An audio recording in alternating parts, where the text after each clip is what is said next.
Live. Everywhere. On netrootsradio.com.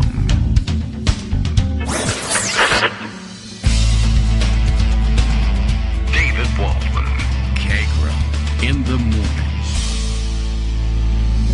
Now, here's David Waldman. Hey, good morning, everybody. How you doing? It is Tuesday, June 20th, 2023. Time for a gutter cleaning, as it happens. And also another episode of our show. Just, I guess, be aware, since there's nothing you can do about figuring out what time they're going to come or what it's going to sound like when they do. We may have just that, gutter cleaning, going on in the middle of the show. Does that mean you won't be able to hear me over the sound of power tools? Possibly. Sound of rushing water? Maybe. Who knows? Roof collapse and water running through into the upstairs bedrooms. I have no idea. I shouldn't say such things because that only invites them to happen. But I don't know. I mean, it's not like we've never had it done before. But there's a new guy coming today who has a whole bunch of contraptions and needs access to the front and the back and to water and to trash bags and to all sorts of things. It should be a very good, thorough cleaning. That's good news. But will it happen during the show? I don't know. Will it be noisy? Will it happen right outside the window? Probably. At some point. And if so, you'll probably know it. If not, well, then we'll just say it happened and everything was fine. And we went to extraordinary lengths to soundproof the studio. You know, that could be true. Or they just came in a different part of the day. You know, it's one of those things where they just won't be able to say when they're coming. They just come when they come. Will they ring the doorbell? Will they knock on the door? I don't know. We'll find out. It'll be an adventure. We'll listen together. Okay, so here we go. There's John Shiflett with his morning tweet. We are underway here today. Oh, he's got a theme for us. It wasn't, yesterday was, and we didn't mention it. We were hung up on Juneteenth instead, which, why not? That's about as good as anything to get hung up on. But it was also World Refugee Day, and is that today now? Okay, I see. I saw it being advertised as running, that World Refugee Day. I guess it was probably the ad said it was coming, but they meant tomorrow, not yesterday. So good. They have their own day. That was nice of them to schedule things differently. World Refugee Day. Here's some information. World Refugee Day is an international day designated by the United Nations, as you might expect, to honor refugees around the globe. It would be nice if we saved some more of them, but I think that's part of honoring them. It falls each year on June 20th, so next year we won't screw it up and think that it falls on Juneteenth, and celebrates the strength and courage of people who have been forced to flee their home country to escape conflict or persecution. Yes, it's also gutter cleaning day, but not on a national or international level, though if you all wanted to join in, we could make it an unofficial sort of thing. Okay. So, World Refugee Day on the record. And I saw probably more discussion of the refugee situation in the world, probably because of World Refugee Day. It's on people's minds. But what was sparking the conversation was, apparently I missed this entirely, and social media is entirely responsible for filling me in on the vague details of this, but apparently somebody decided to send a submersible craft with is remotely controlled. No, I don't know. There was a pilot on board, but apparently 4 other folks on board who they refer to as mission specialists, but are in fact, at least one of them, wealthy adventure tourists, super wealthy adventure tourists. I gotta figure out more about this. It's more fascinating about the sponsorship angle than anything else. But they sent a submersible craft down, I guess the first one to take tourists, essentially, down to see the wreckage of the Titanic, which seems like it's inviting disaster. And I guess it has, because the submersible craft is missing and has not returned. They took 4 people plus a pilot. The people were making a big deal of pointing out that the craft is controlled by a, $29.95 knockoff PlayStation controller or something like that. I mean, I don't see why you shouldn't save money on that controller if that's possible. But apparently something went wrong, and either it's not controlling it or something else went wrong, and this craft with 5 people, including this pilot on board, is gone and hasn't returned, and they called the Coast Guard. Of course, coast is loosely defined here. I think the wreckage site is something like 900 miles off of the coast of Cape Cod or something like that. So barely the responsibility, I guess, of the Coast Guard. But I guess they're helping. And people were pointing out, well, when I think if I recall correctly, I didn't put aside a story about this. And I guess now I'll go and look for one. But I don't know what else to tell you. So apparently everybody paid $250,000 a piece or something like that to get on this ride.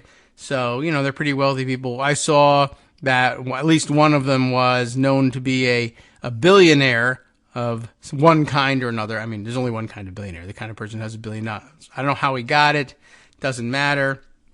All right, I guess we'll look at this CBS News report. What we know, and this time I won't resent this style of headline because I don't know anything. What we know, which is to say CBS News and not me, about the tourist submarine that disappeared on an expedition to the Titanic wreck. And before I lose my place here, I'll say the reason I think it came up in the context of World Refugee Day is that there's now this enormously expensive and complex search and rescue operation underway to rescue the rich people who decided it was a good idea to go in a tin can down to the bottom of the ocean and look at the Titanic and then have a shipwreck of their own. And as opposed to how much is being spent, for instance, attempting to rescue refugees at sea who are constantly drowning in their attempts to cross, usually, say, the Mediterranean on their way to Europe. And there's no resources for them, and the Coast Guards aren't going. Well, that's not the case. They are, in fact, spending enormous amounts of resources and money trying to deal with the flood of refugees, but nothing like the per capita expense and attention being given to this mission, this tourist attraction taking you down to the bottom of the ocean to see the Titanic. Okay, here's what CBS News knows about it. A massive search unfurled on Monday as authorities probed the North Atlantic for a tourist submarine that went missing. I guess they linked to an earlier story about that later, but why would you? This is supposed to be a story about what we know.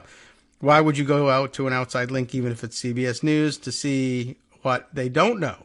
I mean, presumably if they know it, it's in here, but never mind that. Here's what we know so far about the submersible craft and what may have happened to it.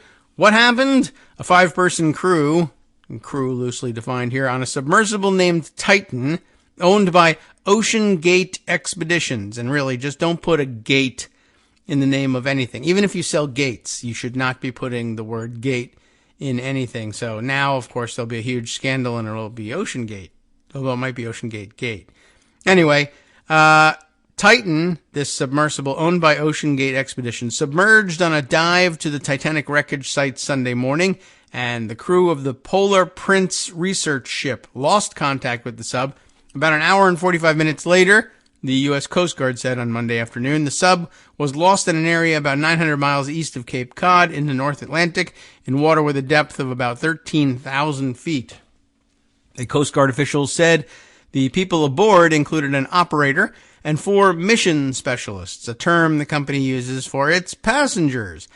Here's the billionaire I had in mind, Hamish Harding, a British billionaire and adventure traveler. So it's sort of appropriate, I guess, is reportedly among the group, but the Coast Guard has not released the identities of those missing. Search and rescue is underway. News of the vanished submersible and subsequent search broke Monday morning. At the time, Lieutenant Jordan Hart of the Coast Guard in Boston told CBS News that personnel there were leading the rescue mission and focusing on waters off Newfoundland and eastern Canada. Why aren't the Canadians leading the expedition? Too much sense, I guess. They're like, sorry, but you probably shouldn't have done this. And all right, the United States is going to go do it. Let them do it. Hart said the Coast Guard personnel were currently undergoing a search and rescue operation in that area in an effort to locate and recover the submarine. The Boston Regional Coordination Center was managing the rescue operation. A spokesperson for the Canadian Coast Guard confirmed. Sure, let them do it. I think that's a good approach. for the Canadians to take. The location of the Titanic shipwreck falls within the Boston Coordination Center's territory, according to a map of jurisdictions along the east coast of North America. So it was prearranged. So, well, all the more reason to sit back and let the Americans handle it, I guess. The U.S. Coast Guard said it had a C-130 aircraft searching for the sub. It's underwater, so it'll be difficult to see from the air, but that's what you use.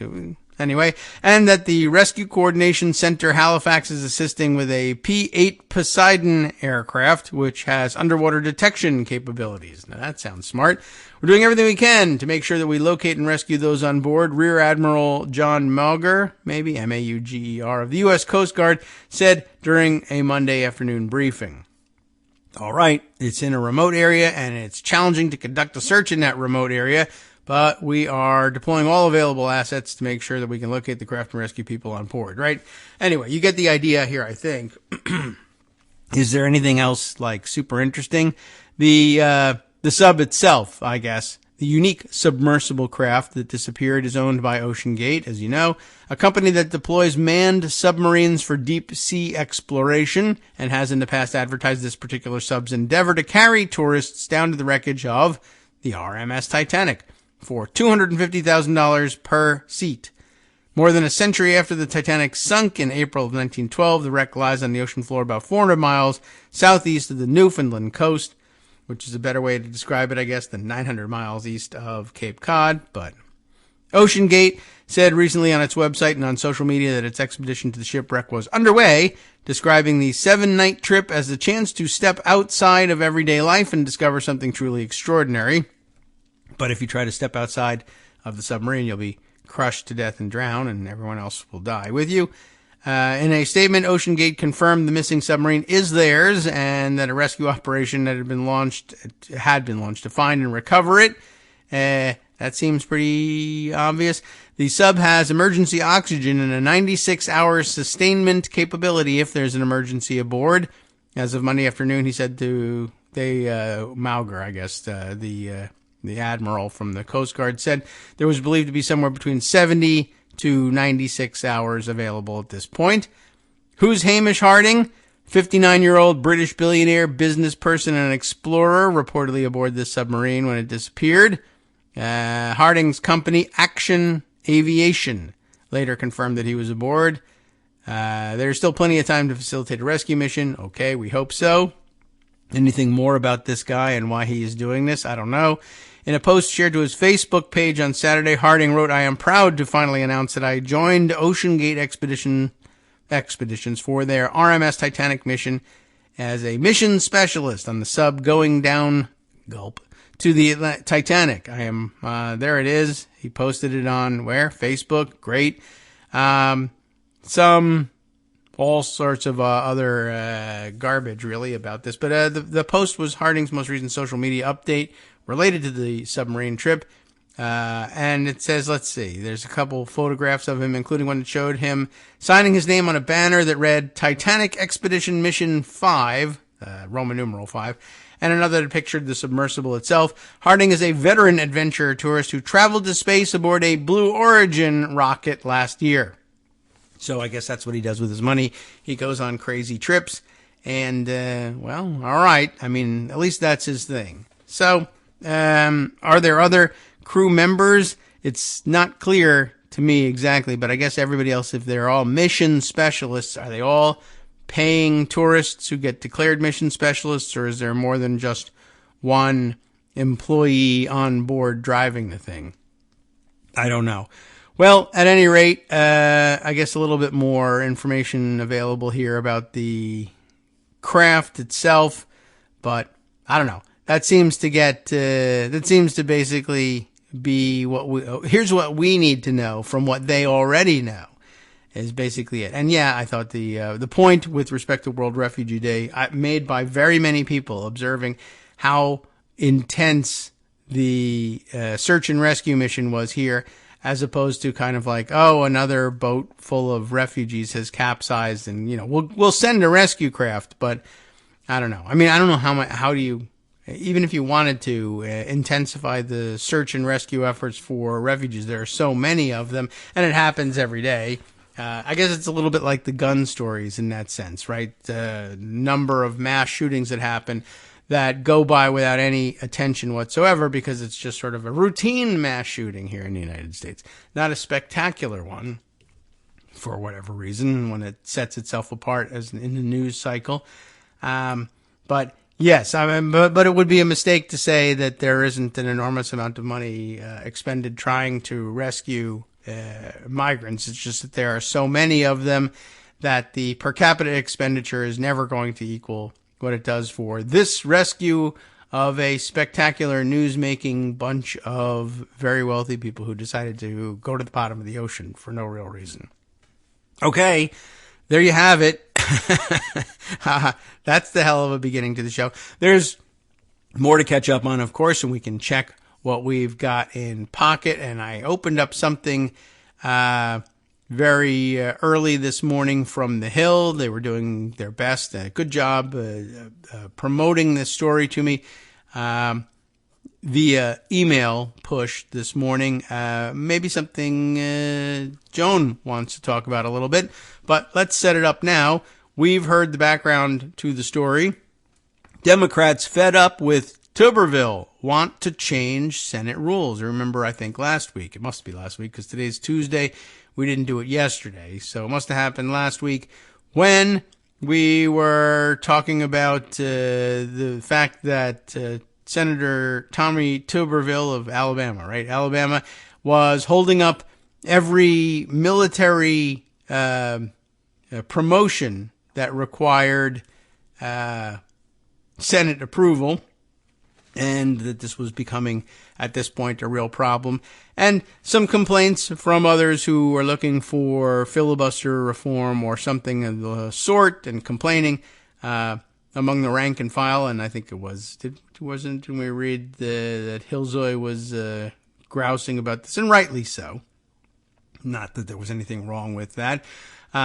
So now I guess we have Democrats in the Senate grousing about it at last and saying that they want some sort of rules change. Although, let's read through what Alexander Bolton has to say about it. I don't know that there's any rules change proposed in here that makes any particular sense. And our discussion of it last week should have prepared you for the fact that there might not really be a fix to it. The problem, of course, is that a hold is just a proxy for the willingness to filibuster. And it doesn't even have to be a successful filibuster. You can be outvoted 99-1 on the cloture question and still cause major backups, and it'll still take forever to get the backlog cleared. So the threat still exists. And I had some people online responding to that thread and saying, well, proposing some ideas, but it would require A, a rules change. B, that would mean probably necessitating a nuclear option style rules change. That is to say, the standing Senate rules, of course, you know, some of you will remember from days gone by, require a 2/3 vote to invoke cloture, were someone to filibuster a rules change, right? So if you want to change the standing rules, there's an even higher barrier. But you can always go the nuclear option route, but still you got to get at this point, all your Democrats on board because of how closely divided the Senate is. And in order to do it, you'd have to trigger the nuclear option, and that greatly disturbs, or used to disturb, Joe Manchin and Kristen Sinema as well, and they usually refuse to go along. However, I guess there is some possibility that because this involves the military, Joe Manchin can't be seen standing in the way of it anymore, or maybe he's willing to get around the filibuster for another one-time pass on something, perhaps.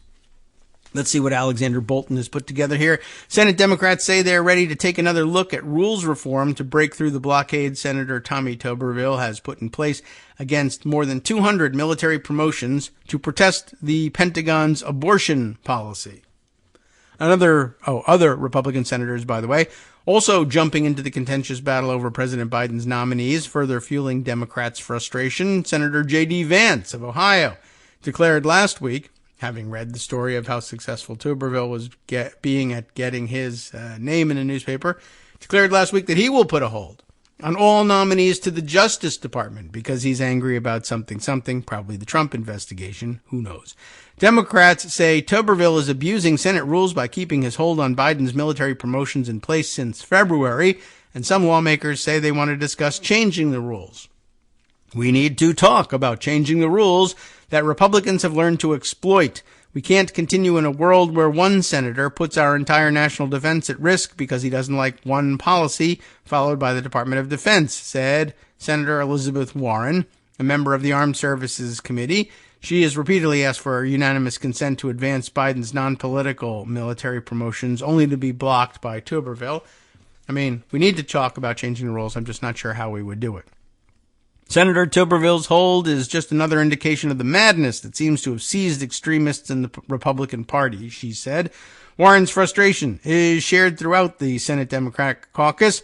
I don't think one person should be able to hold up the promotions and lives of everybody in the military or any other part of government, said Senator Debbie Stabenow of Michigan. The chairwoman of the Senate Democratic Policy and Communications Committee asked whether Democrats would try to get around Tuberville by changing the rules. Stabenow said, "We'll have to see." So not much of a commitment there. People are very, very frustrated. I think the rules change is very difficult, but this is irresponsible, she said. Now, we're talking about not filling key national security positions. Senate Democrats tried and failed to weaken the upper chamber's filibuster rule in January of 2022 to pass voting rights legislation. They fell short after centrist, that's what they call them, Senators Joe Manchin and Kyrsten Sinema, now an independent, of course, voted with Republicans against creating an exception to the filibuster to pass voting rights legislation. Just an outright, nuclear option style end run. We'll create a situational rule to do this. But remember, don't turn the Senate into the House. But in fact, they were just basically asking, can we pass a special rule for the consideration of one piece of legislation? Okay, sure. It could be used for other pieces of similar legislation, but was definitely a step on the road to turning the Senate into the House, which, what the hell? What's so great about the Senate? Sinema, who was a Democrat at the time, sparked backlash from progressives in Arizona and later changed her political affiliation to independent. Not necessarily linked to this, but, that's the insinuation here for some reason. Now the political calculus in the Democratic caucus is different. They added one more seat to their Democratic majority after the 2022 elections, and Sinema, who generally votes with Democrats, now faces a challenge from liberal Representative Ruben Gallego, giving the Arizona Maverick incentive to appeal to progressive-leaning Democratic voters at home. The topic of Senate rules reform has gotten little attention from Senate Democrats since last year's effort to water down the filibuster, but some Democrats furious over Tuberville's obstruction now want to revisit the subject. And why not? In the context of military promotions, they might be able to get somewhere. I do think that we need to look at reforming the rules. I've thought for a long time that we should reform the rules, and this is Exhibit A of why we need to do that, said Senator Chris Van Hollen of Maryland. It is hurting the country badly, and the Senate has the obligation to allow every member to have his or her say, but not shut down the entire process. This is eating away at our national security. It's putting our national security at risk, and the longer it goes on, the more dangerous it can get, he said. Asked what type of rules reform he would advance to respond to Tuberville, Van Hollen said they, quote, should examine all the options. Well, indeed they should. You can look at a very narrow change to address this situation. You can also look at broader reforms to improve the process by which we consider nominees generally. There have been a number of proposals that have been looked at over the years, he said. Getting at least 50 members of the Democratic Conference to settle on a specific change to the rules is not an easy task, and it raises the risk that Republicans might then change the rules in some way that Democrats wouldn't like when control of the Senate flips. It's always out there. But I mean, so far it hasn't been a major disaster, although it has led to some real crap problems, like packing the Supreme Court full of Trump nominees who've created their own issues. But those issues have backfired against Republicans politically as well. So I don't know exactly where to, say we come down on this stuff.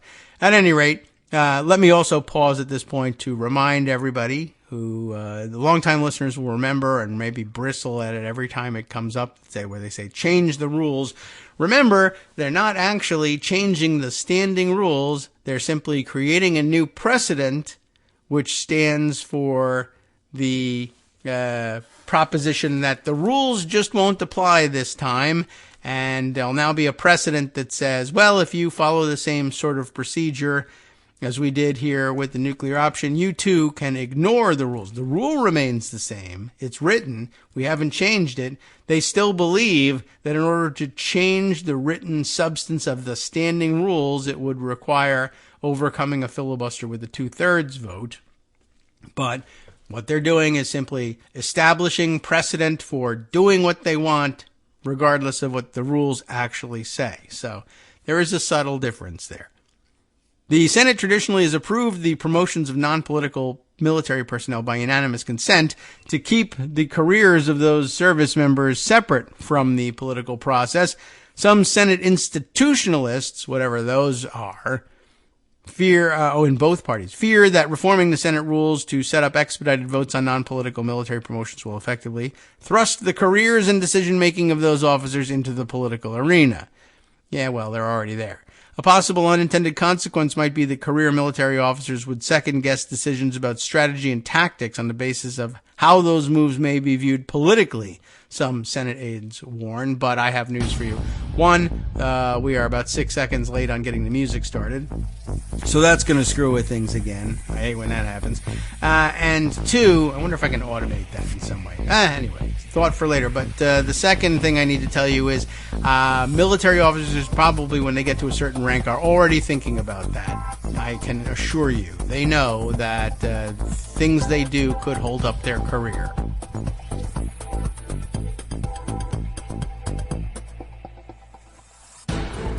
Hi everybody, it's me, David Waldman. Yes, the same guy who interrupts you all the time. Interrupting you one more time, just to tell you again, another reminder that your contributions are what keep this show on the air, and patreon.com, patreon.com, is still among the easiest ways to make the sustaining subscription donations that keep us afloat. Are you ready for the pep talk about how our Patreon campaign is still going strong and growing? Well, too bad. Yeah, the plain fact is we actually are headed in the wrong direction, and whereas we once had about 175 monthly patrons, we're now actually down below 150. Time to recruit some more. Not exactly the kind of news I wanted to share, but there it is. For those of you in a position to support the show, patreon.com does make it easy to make those secure, recurring monthly contributions to do so. Patreon.com/KagroX gets you straight to our donation page. We've been through a lot together. The worst of the pandemic, we hope. The worst of the insurrection, we hope. So go ahead and treat yourself. You don't need an excuse. Give yourself the gift of a little something you enjoy in life. Support the show. And of course, if you happen to prefer using PayPal or even the Square Cash app, we're up and running on those options too. So thanks again, everyone, for all your support. We couldn't, or at least shouldn't, do it without you. Hope you'll be on board soon too. Thanks for all your support.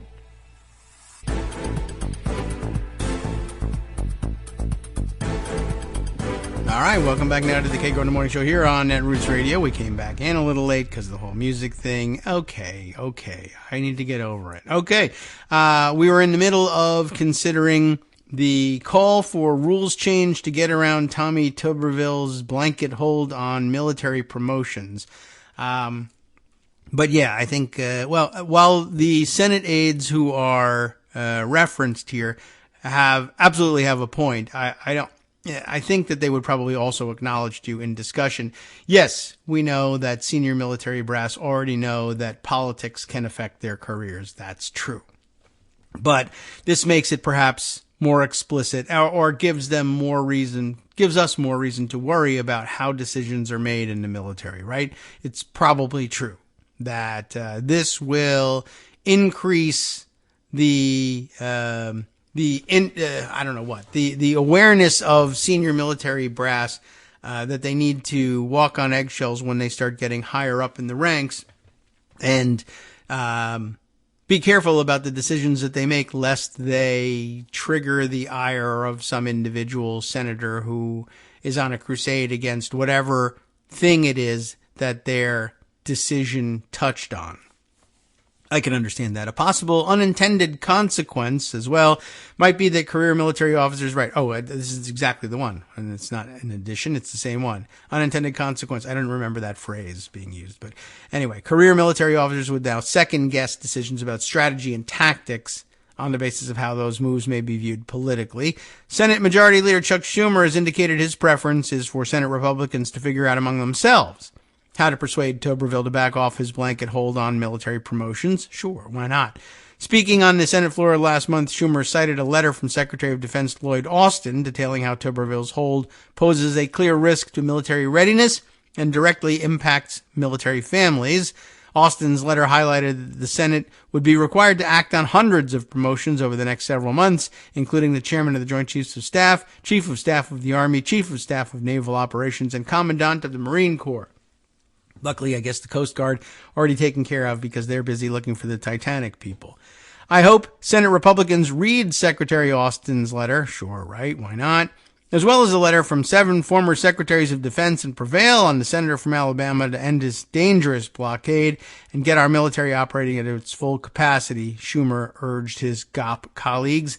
McConnell told reporters last month he doesn't support Tuberville's blockade of military promotions, but stopped short of calling on his colleague to stand down.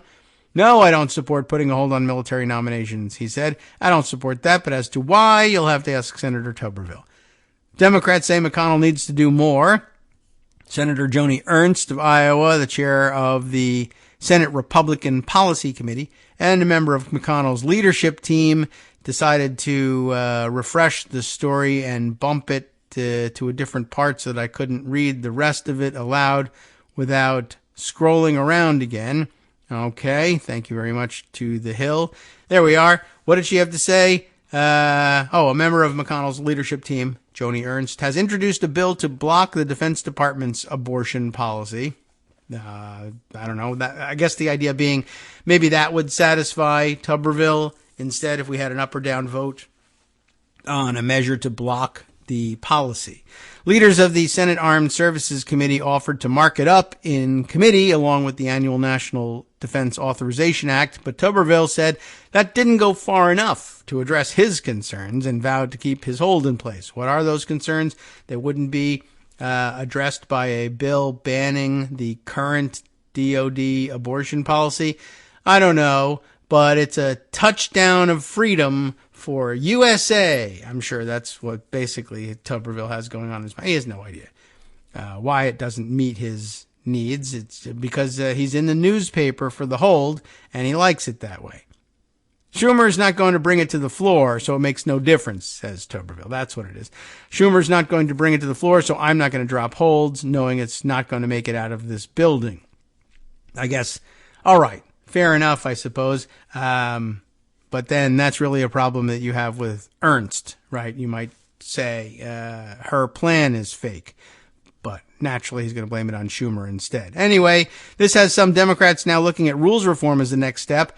It's a very substantial abuse of the system and the balance of powers between Congress and the executive branch, said Senator Jeff Merkley, who frequently says such things about this and is right. I do understand that sometimes when you're having trouble you getting a document or something like that, holding up one person or something may be a part of the dialogue, he added. But when you start essentially saying, I'm going to paralyze the operations of the executive branch or some large swath of government, this goes beyond the dynamic that's acceptable between the balance of powers, he said. Merkley noted that the Senate must confirm 1,200 executive branch positions, which means holding votes on all of them is impossible without keeping senators at work around the clock. And even then, I don't think it's any longer possible. Essentially, what this has done is turn the Senate into a very slow-moving nomination confirmation factory, meaning there's very little time for the important policy issues facing the nation, he said. I think we should have a discussion over a strategy to end this more extensive abuse, he added. And I say we'll all agree. But I wonder if I don't even know if I could pull up this thread where we discuss things. But one of the propositions was, basically, of course, it all depends on nuclear option style maneuvers succeeding. And that's a very big if in every situation. But if you are able to muster a majority, a working majority to pass or to sustain the establishment of a new precedent that would allow you to get around the rules.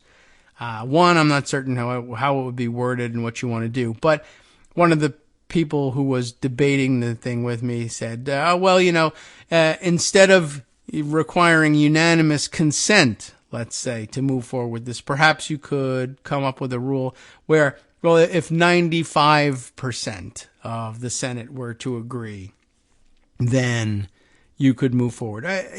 You could design such a rule, but it would really require a pretty radical restructuring of things. I mean, look, asking for unanimous consent is an easy workaround, but they don't actually do all of their work anymore the way they used to. By unanimous consent, they're frequently having to make motions to proceed to various things. And I don't know how you get around the idea that, well, I asked for unanimous consent and, the consent wasn't unanimous. I asked consent and the answer was no. So there's no real way to structure a question like that. Well, can I have some of your consent or, except to have a vote, even if it was 95%? Like you could theoretically say, if 95% of the Senate says we need to move forward to this, then we do. But that by itself, by the way, doesn't eliminate the problem of it taking an extremely long time once consent is defined, manufactured, and reached by whatever threshold. You still have to consider each of these nominations, though I suppose you could, trigger a process that would allow for an unblock consideration of nominations and say, we'll consider all 200 at once.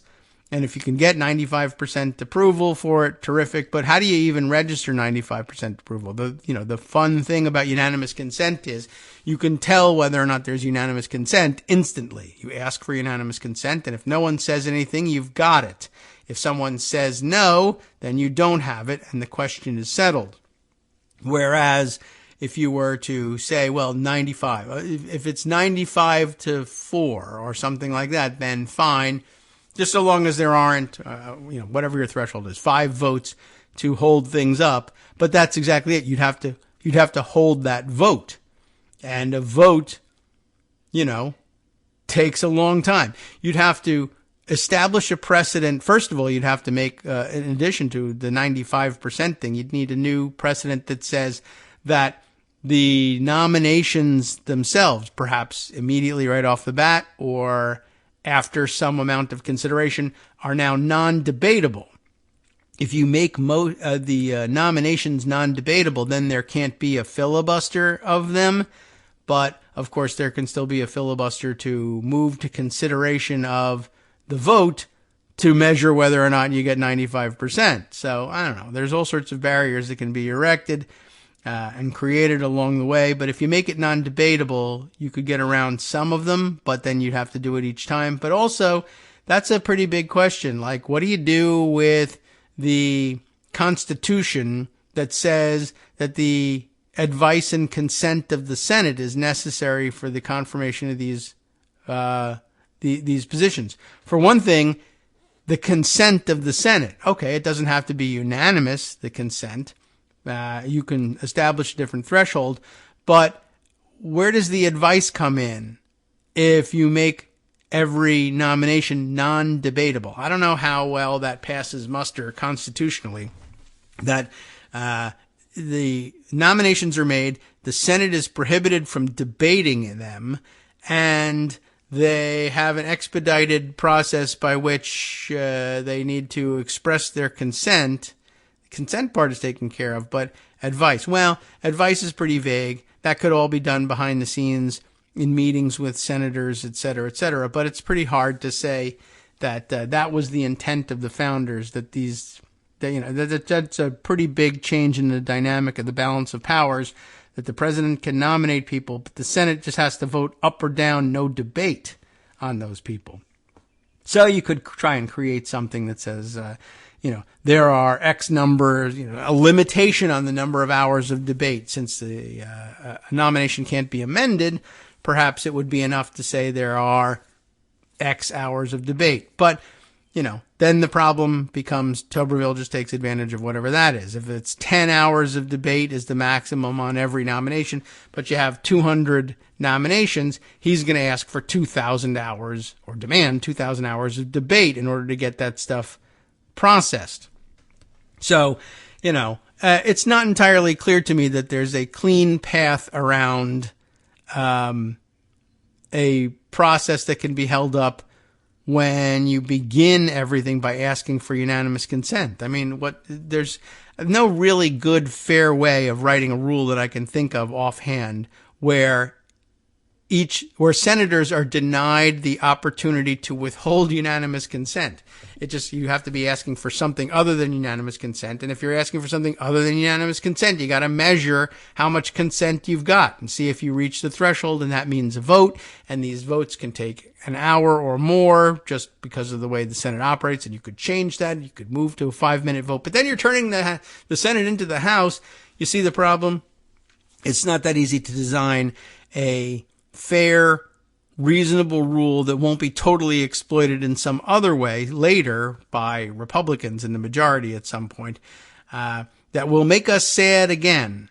So, I don't know. You really just basically have to say, if you can get public opinion around to hating Tommy Tuberville because he hates the U.S. military, then it's mission accomplished. That's what you're really looking for. Okay. So there you have it. We can move on. Let's see if maybe Joan has an idea about how you could reform things, and we could evaluate that live and on the air, or we could handle some other things. There's plenty of other things happening. By the way, let me check in with you, with Brian Monroe, our Canuck pundit, who's now a, what are we going to say? Pundito Mexicano, I guess. He's moved. He's not in Canada. He skipped straight over the United States and moved all the way to Mexico, retired and moved to Mexico. So congratulations there. And chimes in here about the Titanic, folks. It seems to me, he says, that the people on the submersible are getting the full Titanic experience. That's true. And really getting their money's worth. I guess so. It's really just like a cosplay weekend here, wherein extremely rich people buy first class tickets to the bottom of the ocean and get left there. It's, that's one way of looking at it. Another is, of course, Brian, that it's a horrible tragedy and we can't really, it's too soon or something like that.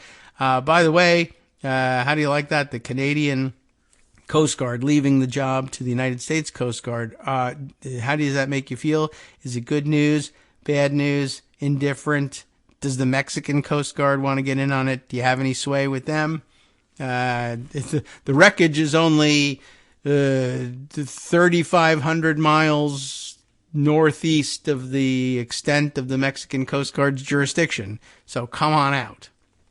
It's, it's a free-for-all out here on the open ocean. What the hell? Anybody who wants in, you can come and do it. Okay, let's see. Other things in pocket, there are several, and also I have, of course, Joan's feed up here from Daily Coast, and I should probably be taking a peek over the next couple minutes to see what things we might discuss here, and make sure that there's plenty that she's been interested in over the past couple of days that remains for discussion, though. Senate rules reform is always of interest to her. I know that much. All right, let's see. Real and relevant news for us here. All right, there's some other stuff that is of some interest. Specifically, Andrew Tate, the weirdo misogynist influencer, who was arrested in Romania on charges of rape and human trafficking, has now, I guess, officially been charged. I think things are slow moving justice-wise in Romania, but I see that in the BBC News this morning that he's officially charged now. He was arrested. He and his brother were arrested some time ago and eventually released to home detention at some point. But it looks like very serious charges that he's going to have some serious difficulty wriggling out of. He would have some serious trouble wriggling out of in judicial systems that I understand better than the Romanian judicial system. That, I can't vouch for it. I don't know anything about it, but it is of some interest because he's a execrable human being, and it would be great to see the full weight of somebody's law come down on him as a result. Okay, so I just wanted to let you know that that was out there. Perhaps we'll peek in on that story at some point. But more to our interests. I had another story about this a while back, and I don't think we really got to take a good look at it. But I'm glad now to circle back with this article from the New York Times. And this one is about the GOP, particularly the GOP weirdos in the House, targeting researchers, of course, because they're not weaponizing government. They're studying the weaponization of government. And in doing so, they thought perhaps, let's try it out. Let's weaponize the government and fight against people. Who will they fight against? GOP targets researchers who study disinformation ahead of the 2024 election. Of course, any researcher that is honestly studying disinformation will likely come to the conclusion that a lot of disinformation is being promoted by conservatives, so-called conservatives, and the Republican Party, MAGA weirdos, Trump fans, but also various sectors, really, of the right wing, and up to and including a number of the members of Congress who are most intent on rooting out the weaponization of the government. They are merely using Congress's investigatory power to target and ruin the lives of people who are exposing the disinformation that these very same members of Congress are pushing out into the public. Among them, of course, are the ideas that researching disinformation is, in fact, the weaponization of government somehow. So this infinite feedback loop developing here. And I actually had some thought about one of Greg's favorite Monty Python sketches about the argument clinic, right? You know, GOP targets researchers who study disinformation. No, we don't. You know, that could just be the whole discussion here. Well, here's what's happening. A subheader reads, a legal campaign against universities and think tanks seeks to undermine the fight against false claims about elections, vaccines, and other hot political topics. Right? So the feedback loop here is Republicans think that Biden and Democrats have weaponized government against them because they used the power of the government to say, yeah, vaccines are a good idea. No, they're not actually changing your DNA or weird poisons from the Chinese Communist Party or anything like that. No, Donald Trump didn't win the election but have it stolen from him by a vast conspiracy theory. There are no Jewish space lasers, et cetera, et cetera.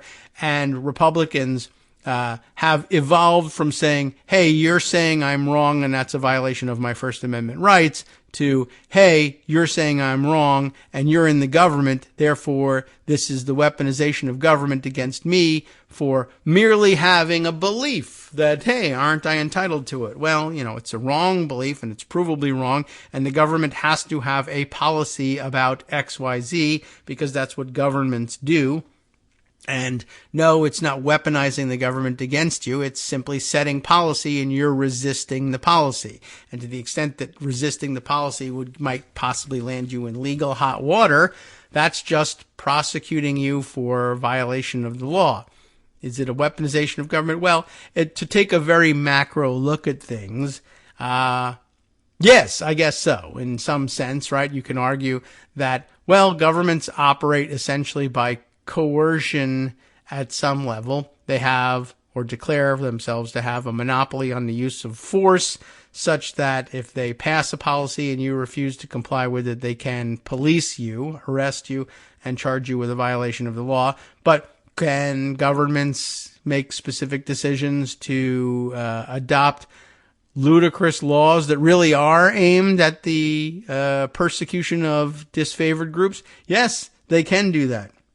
You try to use logic and have logic underpin your legal decisions such that you can at least, if you can keep things consistent logically in the application of the law such that both sides are disadvantaged equally if you get too extreme with the control that you exert with the laws. But let me just also point out that the gimmitarian practice of throwing out logic in order to reach the ends you want, that's the actual weaponization of government, to the extent that you allow yourselves to live with the good as well as the bad from the logical conclusions, the logical interpretations of your laws. That keeps things equal. And yes, you can find yourself disadvantaged under the law. It's true, but if anybody, so long as people from the other political party would be equally disadvantaged if they did the same thing, that keeps things on an even keel and is what we would define as something other than the weaponization of government. The problem is when they say things like, it's okay when if you were a Republican or were a Democratic president to do something, and Republicans swear that they would impeach and imprison such a president, but then a Republican president might do either exactly that thing or something far worse, but they refuse to impeach and imprison that guy. That's the weaponization of government. That's the definition of it. Equal treatment under the law is the best we can do in approximating the non-weaponization of government. So just a little political science in advance of reading this piece from Stephen Lee Myers and Shira Frankel, and we'll see how much of it we can get in ahead of the top of the hour break. On Capitol Hill and in the courts, Republican lawmakers and activists are mounting a sweeping legal campaign against universities, think tanks, and private companies that study the spread of disinformation, accusing them of colluding with the government to suppress conservative speech online. But that's only because conservative speech basically centers around disinformation. Don't do that, and then you'll be in better shape. The effort has encumbered its targets with expansive requests for information and in some cases subpoenas, demanding notes, emails, and other information related to social media companies and the government dating back to 2015. Complying has consumed time and resources and already affected the group's ability to do research and raise money, according to several people involved, and that's really the aim here. Policy isn't the aim. And by the way, it was Republicans who cried most bitterly when, for instance, when Democrats controlled the House of Representatives and were subpoenaing or demanding, say, the Trump tax returns as the then current state of the law permitted them to do, or various other investigations. Republicans cried that they have no legitimate legislative purpose, and so therefore the subpoenas need not be complied with. Okay, well, you might say the same here. They don't have any legitimate legislative purpose in these demands. They simply want to burden the disinformation investigators with so much unwarranted paperwork that they don't have time to actually conduct the research they want to do. They can't legislate against it, although as gimmitarians they probably could, right? Normally we say we can't legislate against this sort of thing because we realize, well, what goes around comes around, as they say. That's the shorthand for if you do this to them, then they will do it to you when they regain power. But that usually keeps Democrats in check, but it doesn't work against Republicans because they just say, well, sure, a normal judge would apply this rule equally against us, but that's why we're appointing Republican lunatics as judges, so that because we know that they won't. So we feel free to pass poorly designed laws that should come back to bite us, but won't because we're appointing biased judges to interpret that law. Easy. Anyway, where were we here? Yes, right. Complying has consumed time and resources, and effectively block the group's ability to do the research and raise the money needed to do that research. They and others warned that the campaign undermined the fight against disinformation in American society when the problem is, by most accounts, on the rise. No, it isn't. Okay. And when another presidential election is around the corner, many of those behind the Republican effort had also joined former President Donald J. Trump in falsely challenging the outcome of the 2020 presidential election. Here, by the way, I'll catch up with another major story that we haven't spent any time on, likely because you've already seen it, and likely also because what are you going to really learn from this? Donald Trump is an idiot, and apparently he did an interview with Brett Baier, isn't that the guy's name, on Fox News, in which Brett, pretended to be a real journalist and everything, and asked him hard questions and said things like, well, why didn't you just give the documents back? Or, yeah, you keep saying you won the 2020 election. You didn't. You lost the 2020 election. And Trump, did exactly what you would expect Trump to do, although he did do it on Fox and in conflict with a, pretty straight Fox style reporter, ended up, looking to normal people like a complete idiot, I think at some point he denied that he even had documents at all. And of course, went on a great length. I really did win the 2020 election. If you look at all the false ballots, if you just look at it, let me just say you should look at it. Anyway, he comes off looking like a total idiot. And, I don't know, we could chat a little bit about that, but let's continue on with this just for another minute or so before we take our break. I think it's quite obviously a cynical and I would say wildly partisan attempt to chill research, said Jamil Jaffer, the executive director of Columbia University's Knight First Amendment Institute, an organization that works to safeguard freedom of speech and the press. And that's a tall order sometimes these days. The House Judiciary Committee, which in January came under Republican majority control, has sent scores of letters and subpoenas to the researchers, only some of which have been made public. It has threatened legal action against those who have not responded quickly or fully enough. By their own definition, a conservative advocacy group led by Stephen Miller, the former advisor to Trump, filed a class action lawsuit last month in U.S. District Court in Louisiana, I guess probably one of those divisions with one judge, that echoes many of the committee's accusations and focuses on some of the same defendants. Targets include Stanford, Clemson, I wouldn't have guessed Clemson, and New York universities and the University of Washington. Also, the Atlantic Council, the German Marshall Fund, and the National Conference on Citizenship, all nonpartisan, non-governmental organizations in Washington. The Wikimedia, not Wikipedia, but Wikimedia Foundation, it says, in San Francisco, and Graphica, a company that researches disinformation online. In a related line of inquiry, the committee has also issued a subpoena to the World Federation of Advertisers, a trade association, and the Global Alliance for Responsible Media that it created. Let's continue with this investigation into the investigation of investigators after this. All right, welcome back now to the Kagro in the Morning Show here on Netroots Radio. Weaponization of the Kagro in the Morning Show here on Netroots Radio, perhaps. We left off in the middle of a paragraph here, but to pick things back up on this Republican investigation into the investigators who investigate things. I don't know. Somehow it made more sense when we were getting out. But disinformation researchers accused by the Republicans of weaponizing government or seeking to work with government in order to weaponize the power of government to stop Republicans from spreading disinformation, which Republicans, of course, insist is information, and that reality is the real disinformation. Isn't this the real racism? Sure. Isn't this the real disinformation? Sure. Why not just stand everything on its head? And to the extent that you tell me I'm wrong, that is either a First Amendment violation or the weaponization of government. And in fact, the same thing, right? I mean, now that I think about it. Oh, I wonder if that's you hear that? I wonder if the gutter cleaners have arrived. That's going to be super annoying. Well, we'll fight through that. That could also just be someone tearing down the house next door with a chainsaw. It's a possibility. Anyway, it does sound like water blasting. Okay.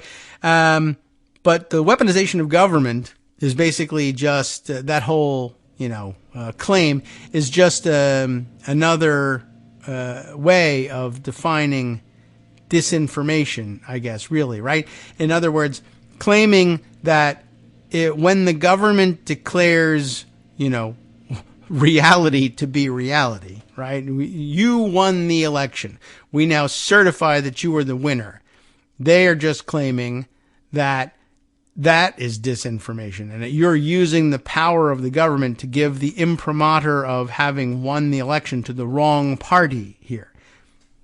So what they want to do here is weaponize government to their advantage. And to the extent that it's going against them, they declare the declaration of reality to be, in fact, manipulation of information and misinformation at that, and therefore the weaponization of government. The idea of using the power of government to declare that which they believe to not be true to instead be true. And then you just get yourself into an infinite feedback loop. And if you're this is one of the problems, the exploitation of the liberal mindset. If you're open to the interpretation that, or open to the idea that let's consider whether or not the other side might in fact have a point.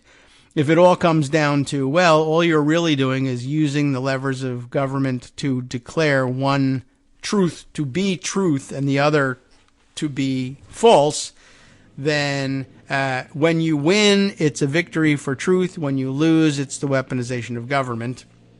And that's how you end up with the same, the two sides of the same coin. So, where were we here? Yes, right.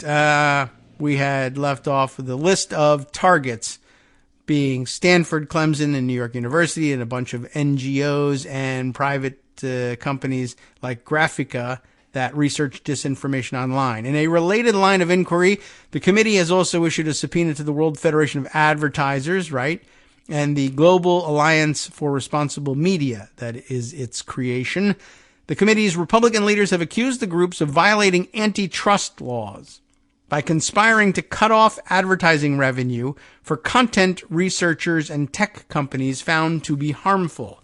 In other words, trying to leverage their ability to, their influence in the market, the advertising market. Why sue the World Federation of Advertisers? If you try to set a policy that says, don't accept ads from disinformation weirdos, don't run ads that say stupid things like there are Jewish space lasers controlling the vaccines that are doing the work at the behest of the Chinese Communist Party and da-da-da-da. Don't accept those ads, and then we can help suppress disinformation. And the Republicans are saying that's an antitrust violation, trying to control the advertising market. I mean, it's a theory, but it's not a good one, and they shouldn't allow it to go forward. But, a normal judge might be able to write something up that was consistent with keeping this stupid, frivolous lawsuit suppressed while still allowing people to reach the courts with legitimate antitrust claims. But, by the same token, a Trump-appointed crazy judge should be able to either ignore that difference or, in fact, write a rule upside down and backwards that says Republicans continue to get to sue, but Democrats do not. All right. The committee's chairman, you know who it is, Representative Jim Jordan, of course, a close ally of Trump, has accused the organizations that they're targeting of censorship of disfavored speech, right? This was actually part of the idea of the two sides of the same coin, weaponization of government versus, legitimate use of government power, right? Is it a First Amendment violation? In their view, I guess probably in their fantasy world, if you use the power of government to declare one thing to be true and operative and another to be false and possibly illegal, depending on the nature of the situation, and then you arrest somebody for violating the law and prosecute them, isn't that a use of government? Isn't the use of governmental power to essentially punish speech? Even if that speech is put all the money in the bag and no one gets hurt, isn't that a First Amendment violation? Because it does, in fact, implicate, this is governmental action we're talking about. Governmental action that tells people you can't do this. But this is, of course, just it takes us beyond the money is speech issue from political fundraising and brings us to the realm of murder is speech. And isn't it okay? Isn't it First Amendment protected speech for the Proud Boys to murder their political enemies in the street? You say, no, it isn't. You say it's just straight prohibition of murder, which is something all societies pretty much, any society worthy of the name actually prohibits. But It is the use of governmental force and governmental coercion and the governmental monopoly on force. You can't use force against your political enemies. Only the government can use political force or physical force against its enemies. Its enemies normally being people who murder. But in the Republican view of things, well, all I'm saying is I used to have liberty and now I don't. That's because you used the power of the government. And didn't you actually do it because, oh, sure, you say I murdered somebody. I say I made a legitimate political statement by eliminating this person who does this terrible, terrible thing, whether that's my theory, my made-up theory that they're a pedophile or anything else. And if you can get yourself to the point where you believe money is speech, can't you get yourself around to believing that murder is speech? And if you can't, well, what about if we use a crazy judge who says it's okay? That's what I was going to say. The flip side of the First Amendment. I mean, the First Amendment is, at its heart, essentially, if it's really stripped down to the basics, is a prohibition of the weaponization of government. Right? I mean, if you're really open-minded to the whole claims about weaponization of government thing, the idea of the First Amendment is you can't use the power of the government to tell people that they can't express ideas or thoughts or whatever. Essentially that's it, right? And that if you do use the power of the government to suppress that, that's an illegitimate use and therefore the weaponization of government. And we've lived with this. It's worked pretty much for 200 years to where we got to the idea that we could at least teach kids, well, let's see. So far, this means you can't shout fire in a crowded theater. And to some extent, it also means you can't use fighting words, whatever that might mean, but something that would imply that there was an immediate danger of violence. It's when there's violence involved. But why does that trigger, limitations on free speech? Again, that's just sort of a social compact level question. If to the extent we have a society at all, isn't it about basically trying to free people from the constant threat of violence? Yes, it is. That's actually what we're supposed to be doing here. But, ultimately, you're just saying that there's a disfavored group whose speech is disallowed. Sure, that group is murderers, but, and to this point, 200 plus years down the road, we're still mostly united against murderers. But, there are actually active people out there who are saying, maybe roving gangs of murderers in some cases, like when we do it, are okay. Right-wing death squads, militias of various sorts, Proud Boys, Oath Keepers, Atomwaffen, whatever it is, we're actually for this and isn't trying to suppress us. In fact, trying to suppress our free speech. Well, that's just a democracy hack or a liberal democracy hack, right? We can hack the system of liberal thought that way by making people stop and say, there is some merit to it, but let me try and draw a different line. In the meantime, they've murdered you, and your line drawing exercise has been a waste. All right, so where were we with this? Jim Jordan, close ally of Trump, has accused these organizations fighting disinformation as censorship of disfavored speech involving issues that have galvanized the Republican Party, the policies around COVID-19 pandemic, and the integrity of the American political system, including the outcome of the 2020 election. Much of the disinformation surrounding both issues has come from the right. What do you know? Many Republicans are convinced that researchers who study disinformation have pressed social media platforms to discriminate against conservative voices. Those complaints have been fueled by Twitter's decision under its new owner, Elon Musk, to release selected internal communications between government officials and Twitter employees. The communications show government officials urging Twitter to take action against accounts spreading disinformation, but stopping short of ordering them to do so, I guess, as some critics claimed. Patrick L. Warren, an associate professor at Clemson University, said researchers at the school have provided documents to the committee and given some staff members a short presentation. I think most of this has been spurred by our appearance in the Twitter files, which left people with a pretty distorted sense of our mission and work, he said. Last year, the Republican attorneys general of Missouri and Louisiana sued the Biden administration in U.S. District Court in Louisiana. Guess where, I bet. Arguing that government officials effectively cajoled or coerced Twitter, Facebook, and other social media platforms by threatening legislative changes. The judge, Terry A. Doughty, rejected a defense motion to dismiss the lawsuit in March. Let me just quickly take a look and see, in looking up the judge's name here, where he's the chief judge of the Western District of Louisiana. So he's not going to be one of those guys in a single judge division, most likely. But where was it that they were? I forget where exactly, but one of the articles we read about judge shopping, and when we were reading about Matthew Kaczmarek being, in the sole, single judge division in Texas, there was also, I recall, discussion of similar divisions having been established in Louisiana. This wouldn't, I guess, be one of them if he's the chief judge, though, of the Western District of Louisiana, though he may still be very favorable to Trumpy claims. Where do we leave off with him? I'm in the wrong one here. I'm back in the pocket story about rules reform.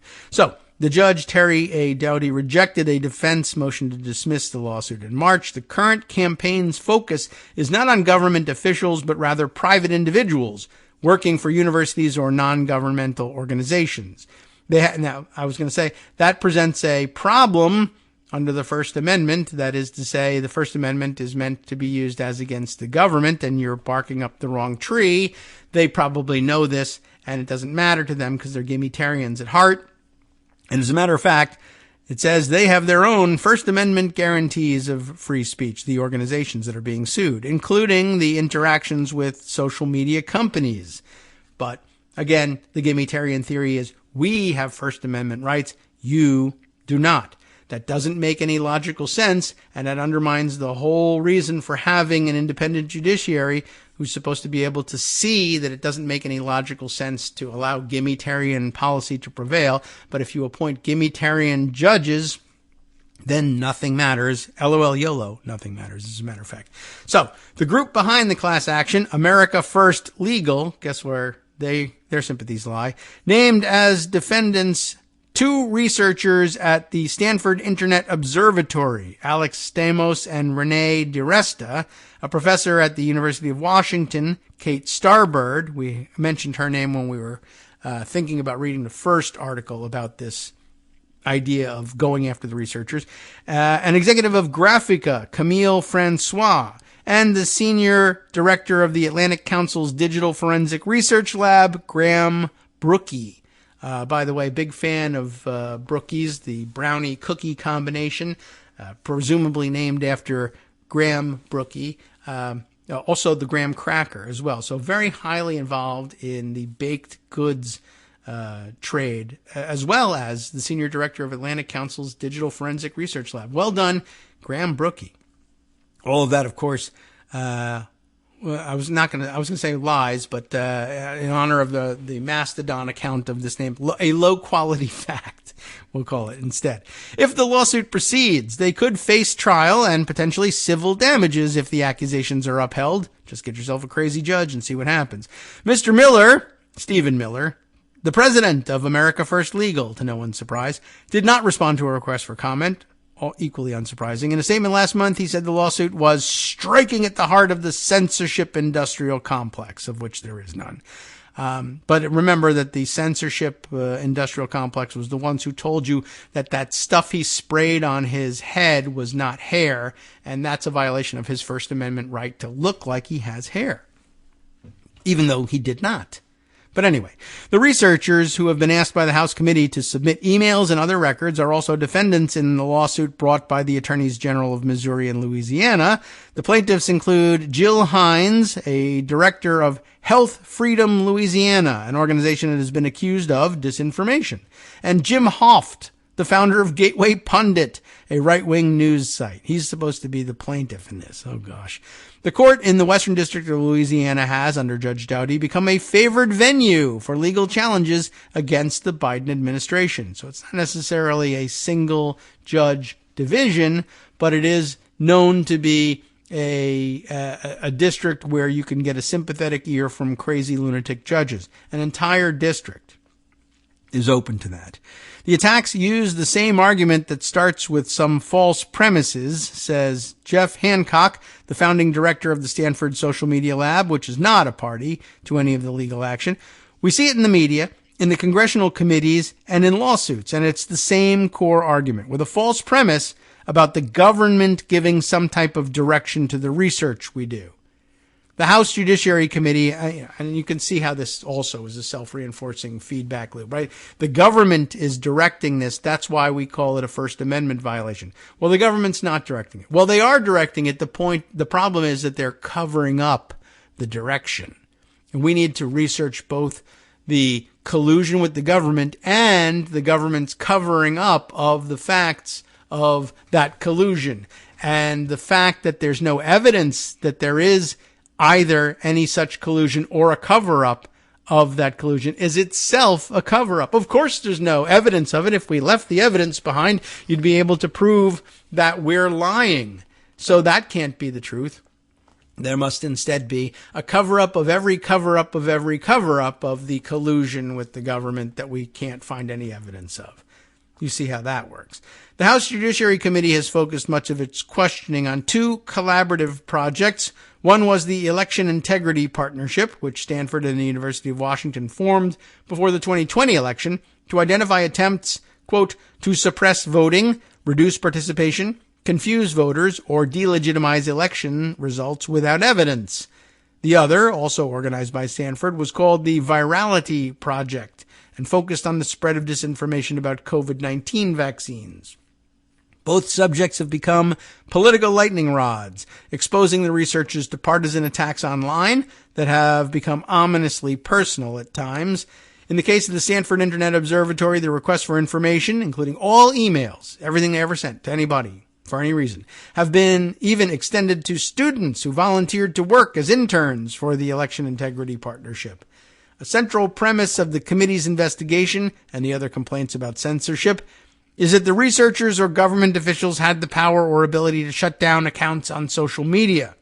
They did not, according to former employees at Twitter and Meta, which owns Facebook and Instagram, who said the decision to punish users who violated platform rules belonged solely to the companies. By the way, circling back to the previous paragraph, talking about the speaking as we are of the weaponization of government, consider that the House Judiciary Committee is now demanding the right to sift through the personal emails of students who may have spent a semester or something looking for an additional credit in whatever their studies were by volunteering to help work as interns for the Election Integrity Partnership. You're a student in maybe a political science student, maybe something else, but you have some interest in politics. You're a student in college. You volunteer and give some hours to trying to preserve the integrity of our elections, which, of course, every one of these Republicans who's now targeting these kids was screaming, that's what we're really after, the integrity of elections. They volunteered their time to work for the integrity of elections, and now you're saying the government has the right to demand, seize, sift through their personal emails, possibly exposing them to God knows what, maybe destroying their lives for no good reason, but because you wanted to, there's an enemy you want to get to, and you think that somehow this college kid's email is going to have evidence of the cover-up of the evidence that you're looking for. And you're going to ruin these kids' lives for that reason. In the search for evidence of the cover-up of the evidence of the cover-up of the evidence of the cover-up of the investigation into the disinformation, which you think is true, you're going to do this. That's also the weaponization of government. The idea that a college kid's life could end up being destroyed because you thought you were going to find evidence of the cover-up of the Jewish space lasers in their discussion about whether or not they really do want to get together and have pizza. Pizza! It's a code word for pedophile ring. you can't have people who believe stuff like that sifting through anybody's mail. You can't. That's what the First Amendment was supposed to be about preventing. And the fact that rather than, by the way, using their immense private wealth to start organizations, private organizations that could be doing these battles. And I mean, I guess to some extent you could call the America First Legal Foundation or whatever they call it. They say they could be claiming to do that, but you're using the government and the congressional committees to do this stuff. Again, well, gee whiz, that's the weaponization of government, and you're really running into a problem. And of course, for gimmitarians, it doesn't matter. Why should we use our personal wealth when we can use tax money to do it instead? Even though we claim to be libertarians when they try to come for our money through taxes. Anyway, no evidence, as it turns out, has emerged that government officials coerced the companies to take action against accounts even when the groups flagged problematic content. We have not only academic freedom as researchers to conduct this research, but freedom of speech to tell Twitter or any other company to look at tweets that we think might violate rules, Mr. Hancock said. True. The universities and research organizations have sought to comply with the committee's requests, though the collection of years of emails has been a time-consuming task, complicated by issues of privacy. They face mounting legal costs and questions from directors and donors about the risks raised by studying disinformation. Online attacks have also taken a toll on morale and in some cases scared away students. Right? Now you're not going to volunteer for this thing if it means they can search your email. In May, Mr. Jordan, the committee's chairman, threatened Stanford with unspecified legal action for not complying with a previously issued subpoena, even though the university's lawyers have been negotiating with the committee's lawyers over how to shield students' privacy. Several of the students who volunteered are identified in the America First legal lawsuit. Stephen Miller doesn't mind destroying these kids, because that's what he does, destroy kids. The committee declined to discuss details of the investigation, including how many requests or subpoenas it has filed in total, nor has it disclosed how it expects the inquiry to unfold, whether it would prepare a final report or make criminal referrals, and if so, when. In its statements, though, it appears to have already reached a broad conclusion. The Twitter files and information from private litigation show how the federal government worked with social media companies and others to silence disfavored speech online, the spokesman, Russell Dye, said in a statement. The committee is working hard to get to the bottom of this censorship to protect First Amendment rights for all Americans, except the ones we're targeting. The partisan controversy is having an effect on not only the researchers, but also on the social media giants. Twitter, under Mr. Musk, has made a point of lifting restrictions and restoring accounts that had been suspended, including Gateway Pundits. YouTube recently announced that it would no longer ban videos that advanced false claims that widespread fraud, errors, or glitches occurred in the 2020 elections or other past U.S. presidential elections. So there you go. It was all just an elaborate effort to work the refs on these questions and get everybody reinstated. So that's certainly one way of looking at it. That's the way I'm beginning to look at it as well. Okay, let's see. Almost up to break number 3, which means almost up to segment 4, which means time to clear the way for Joan McCarter. Let me throw in one more, I think, quick story. I can't read the entirety of the story, but I want to get the concept and headline out there. This is an interesting one. New York Times, again, reporting this. Russia sought to kill defector in Florida, right? All right, just long story short here. Think Sergei Skripal and the audacity of Russian intelligence services assassinating Skripal on UK soil. He, too, a defector, released in a spy swap, but not enough to get your spies back. You also have to go back and murder Sergei Skripal. So they do it on British soil. Huge problem, because what do you do with this? Ordinarily, I mean, I guess the old school thought was, well, that'll start a nuclear war if you start doing that with each other. But it's not really going to do that. So anyway, we, I guess, mopped our brows and said, phew, well, thankfully, Putin hasn't decided to try to kill Russian defectors on American soil. Well, it turns out that he did. A failed plot thankfully, failed to assassinate a CIA spy in 2020, in part led to expulsions of the agency's chief in Moscow and his Russian counterpart in Washington. What's going on? Not only did Putin attempt to assassinate defectors here in the United States, or at least one, but yes, he would have, if it had succeeded, done it on Donald Trump's watch. Of course, Donald Trump is probably walking around saying, if I was still president, they never would have tried it, but they tried it while you were president, so it doesn't actually apply. But that doesn't matter either, because to hell with facts. So there you go.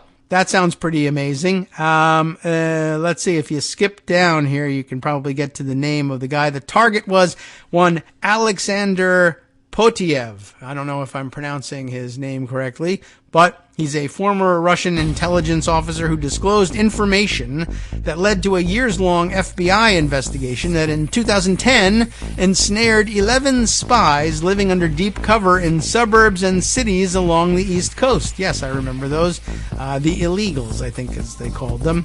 And did that include the one I can't remember her name here, but I can click on it. But a famous case, and apparently Putin, mad about that, figured he'd assassinate him in the United States. Yikes. Hi, everybody. It's me, David. Let's change things up from the old fundraising pitch for just a minute and talk instead about how you can be a part of our show. If you've got a smartphone or any other electronic recording device, why not sit down and record a segment for us? Read us an important article and give us your take. Read one of your own original essays, or even just give us your commentary on something you'd like to share that's important to you. Then send the file to me at kagrox@gmail.com, and I'll try and work it into the show. Short segments, a few minutes in length, are easiest to fit in. And of course, I can't always guarantee that I'll be able to play everything, but if you've ever shouted at your radio or TV about something you wish was being covered, here's your chance to change that. Make the show your own. Send your submissions to me at kagrox@gmail.com.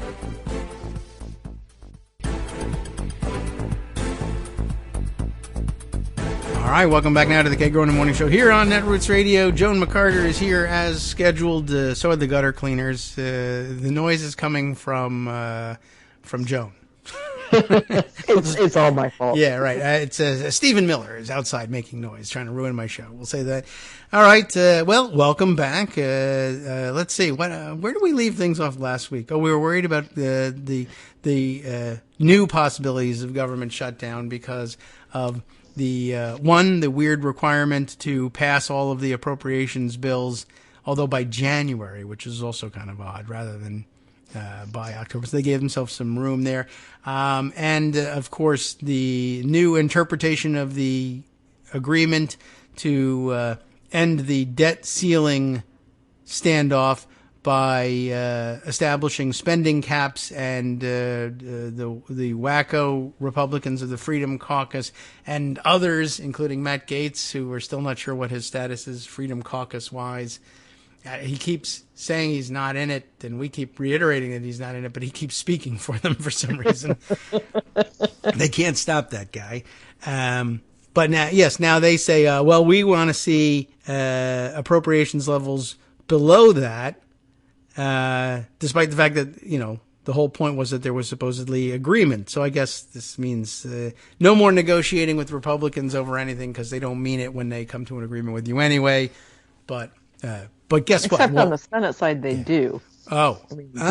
Well, that complicates things. Yes.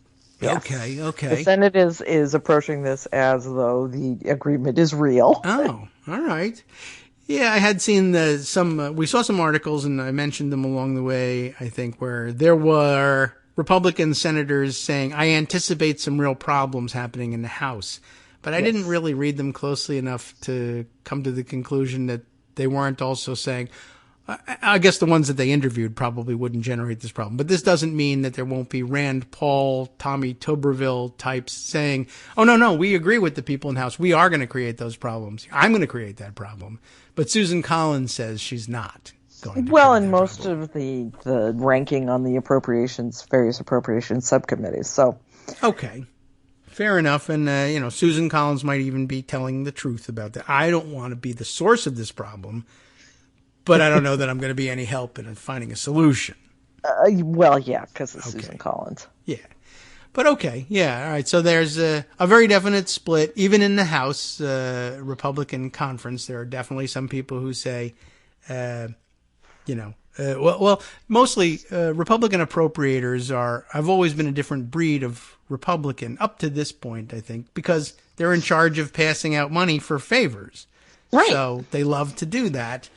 And Freedom Caucus wackos are very rarely empowered to do anything like that. So they view passing out money for favors as horrific, pork, and the cause of the national debt. Which, it is, but... although they're happy to send out the press releases when their districts get the money. So. Right. And when they grow they remain in office for long enough and they end up landing on... They're always seeking to get on the Appropriations Committee so that they can then do it. Then when they get there, passing out money for favors is awesome. And the new generation says they're sellouts. And it's kind of an ongoing process with these guys. Yes. Okay. All right. But we've seen that dynamic before. So, but now we have another. We begin our shutdown watch, I suppose. We do. It's perennial, summer. Right?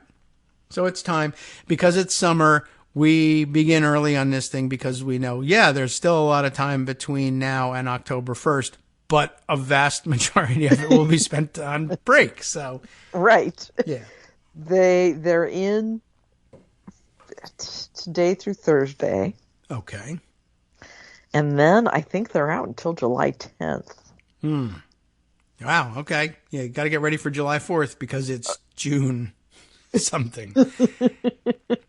I mean, I don't know how much. And then there's August. Okay. So, I think there's something nothing. like 32 days now. Or 30 days of actual legislative work between now and October 1st. So, they are working on appropriations bills in both chambers. They just can't really go anywhere with them right now. Yeah, well, because nothing to do with it, and they are busy with whatever they need to rush through before they take their breaks. Multiple. Well, and what the Freedom Caucus will let them rush through in the House. True. Yes, they had some success in hijacking the floor by defeating rules, and now they enjoyed that so much that I understand they're now talking about maybe we'll disrupt some more rules, maybe some this week. Yeah, they're definitely letting that be an option for them. Although I don't think they're going to try to do anything big this week other than censure Adam Schiff, or we don't know why. Because, he was an impeachment manager, and we liked the guy that they impeached, so we can't impeach Schiff, but we can try to censure him. They tried to censure him and levy a fine as well, like $16 million, because he said bad things about the orange guy. So they're going to fine him $16 million. They couldn't get that one through. I thought that was fairly interesting. And quite a few of them said, nah. Yeah, it didn't seem to work. But now that they're not doing the fine and they're just going to refer him to the ethics committee, it looks like they may have the votes to do it. Yeah. So, all right. Sad. But that's what they're going to occupy their time with. We might have a government shutdown, but not before we use the government to say that we're very mad at Adam Schiff. And, pretty much. Not the government either. One little section over here, the House of Representatives. The Senate will have nothing to do with it because it's the House, quote unquote, disciplining its members. So if you've got a majority, you can do things like that. And they view this, I think, as part of their program of poking out everyone's eyes. The Eye for an Eye program, for having thrown Republicans off of their committee assignments for being anti-Semitic weirdos in the last Congress. With murder fantasies. Yes. Just basically the idea that I should make TikTok, or not TikTok, they love YouTube videos about how every Democrat is a pedophile and a murderer and deserves to die, and I have a bunch of guns, and I'm going to a meeting with them tomorrow. No, you should probably not be allowed in that meeting. But there, it's right. So then, of course, everybody who says this is true and we should keep these people out now is subject to censure this is what you do. You give them even a 2-seat majority and they go back and say, everybody that you accused of being a danger to your colleagues is now going to be brought before those same murderous colleagues and judged. So never give Republicans control of anything. Including Marjorie Taylor Greene, who, as a member of the Homeland Security Committee, good God, went into a skiff, saw documents, and immediately came out and wrote down everything she'd seen. Yeah. I mean, that's the thing they ask you not to do. And she did it. And then bragged about it on Twitter. Yeah. Because I'm so against, I'm so proud of national security that I want to be on the Homeland Security Committee. And the first thing I want to do is, take notes on, I'm not allowed to take the notes in there. And my brain's not very good. But so I guess she just reads a fact and then mutters it to herself over and over. It game of telephone, couldn't it? Yeah, right. A Marjorie Taylor Greene thinks she saw. Yeah, right. Oh, who knows what's in it? Yeah, that's true. Or eventually it'll dawn on her that means that I can come out and say the document said Hunter Biden did Pizzagate. Yeah. And you won't be able to prove that it didn't say that because it's classified. I mean, they know this. They used to play this game all the time. And just come out and say, well, it says but you can get crazier and more creative and just says, it also says the election was stolen.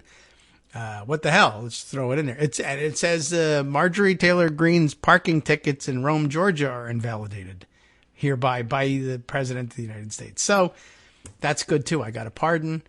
It says that you can't prove it doesn't say that. So she's got quite a racket going.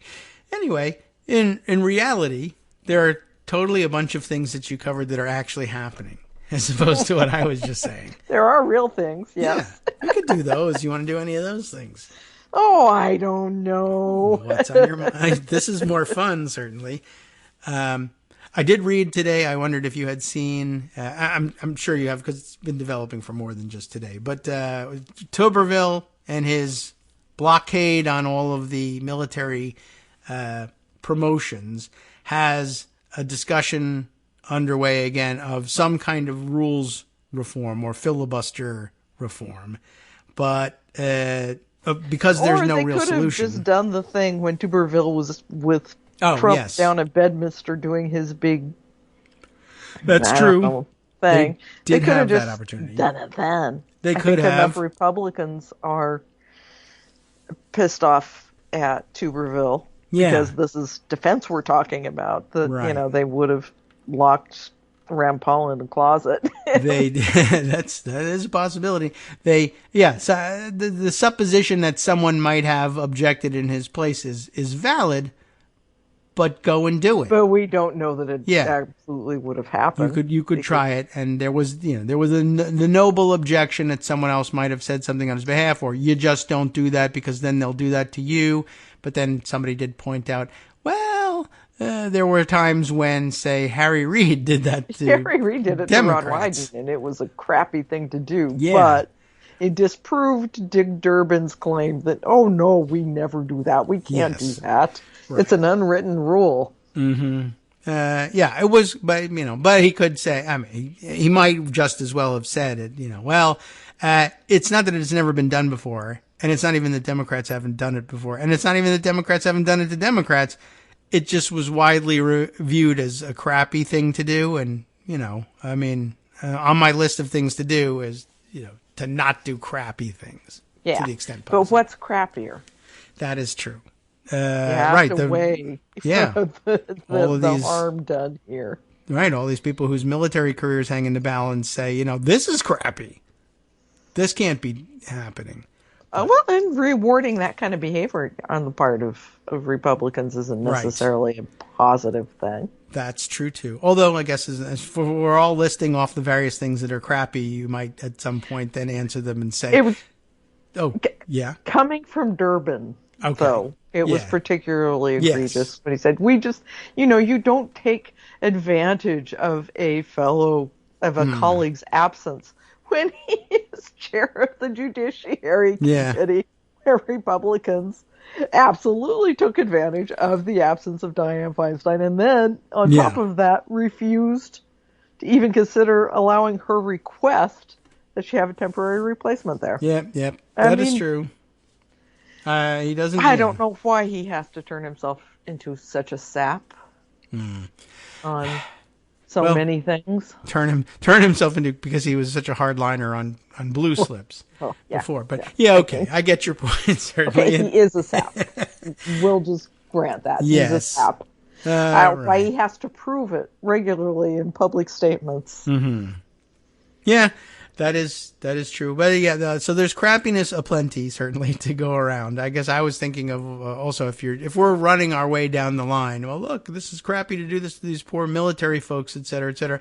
You might at some point find yourself in a discussion with one of them and say, you know what would be a great idea? Don't vote for Republicans anymore, because I think you might be doing that. And what do you know? As sad as this is for you, sort of a regular person working your way up in the military and being, a solid citizen otherwise, a leopard has eaten your face, sir. I don't know what to tell you. So, the higher up you get in the ranks, the more likely that they've been doing this to themselves all along. You're very right. So, there you go. So, no one's hands are clean here. But there's no real reason to let a ex-football coach, who wasn't even a particularly good football coach, do this to the military. To the extent you think that a military is necessary, or just the extent that you think that people should not have their lives interfered with by jackass football coaches who think they're senators. So, okay. Thanks, Alabama. Yeah, way to go. All right. Well, anyway, that was of some interest because they were the Hill article that I read said that there was now discussion of, well, let's consider possibly some rules changes to get around this. But I was having difficulty imagining the change that you could design. Klobuchar has a bill that it still sort of requires unanimous consent. I mean, she's got this idea of, doing blocks of nominees or something, but it still requires Republican cooperation. And one Republican can still say, nah, I don't feel like cooperating. So I'm not really sure what it solves. Yeah.